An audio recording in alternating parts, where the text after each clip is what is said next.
Welcome back to Fox 5's On the Hill Live this Sunday morning. You know, inflation has taken a big bite out of everybody's pocketbook. Rent increases add to those challenges. In the DMV, most COVID rent protections have ended, raising fears of evictions. And Montgomery County will soon be voting on capping rent increases at 4.4%.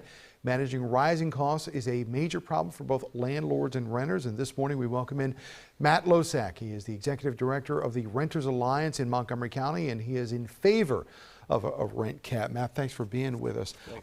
This is an issue that I think most people can relate to because at some point in their lives, or not everybody's probably been a renter. Why do you support this, and what would it do? We have to look at a balance. The historical view or narrative of housing is that somehow it's a commodity, the same as cigarettes, beer, and fancy sneakers. But actually, it's central to community welfare, health, welfare, prosperity, economic progress, academic achievement, allowing people to build roots in the social, economic, and political life of their communities. Housing is not the same thing as just some common commodity. And yet it's been treated that way. Whatever the market will bear is where people seem to go. And what we're seeing and what we're saying is that people's homes are critically important to community stability. Now, a lot of these rent caps were put in during the pandemic because obviously, you know, people were in dire straits there financially.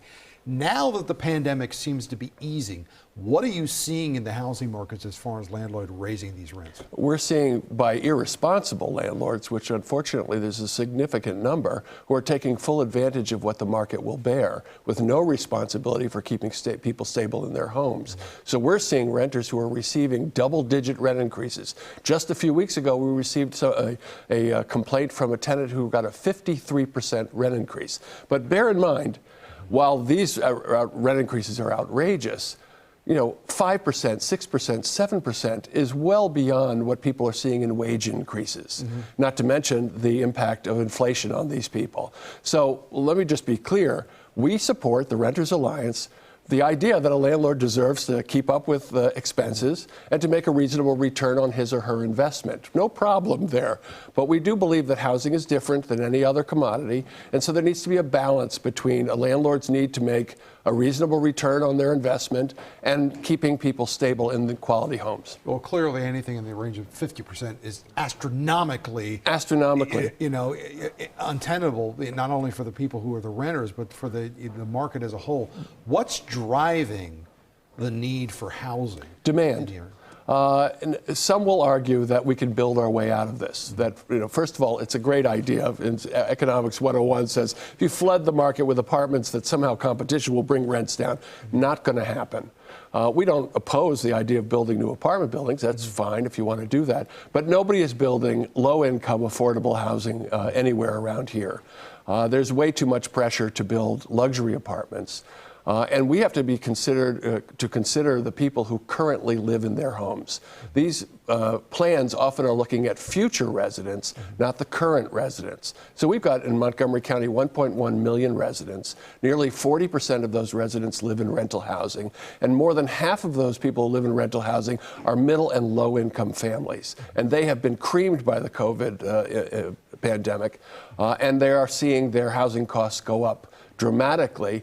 And what we're worried about is we're going to see a forced migration of working families and low-income families. Well, and that's a big problem as well, too, because when you lose these people to these astronomical rents, aren't you losing a workforce? You most certainly are. You're right, Tom. You're impacting the workforce, but there's more than that. People think about the working families, but what about seniors? We've got over 150,000 to 200,000 seniors living in Montgomery County, many of them living in rental housing, and their incomes are not going up more than 2 or 3% a year. All right, we're just about out of time, but what do you advocate as far as what is a fair amount that landlords should be able to? Well, we believe that the rent increase guidelines, which are based on a CPI, is fair, but the county executive, Mark Elrich, suggested at 4.4 to balance the last couple of years where they had a cap that was well below what inflation was. So somewhere in that range seems appropriate. Matt, we thank you so much for joining us. Thank you, about Tom. This issue that a lot Important of people issue. About.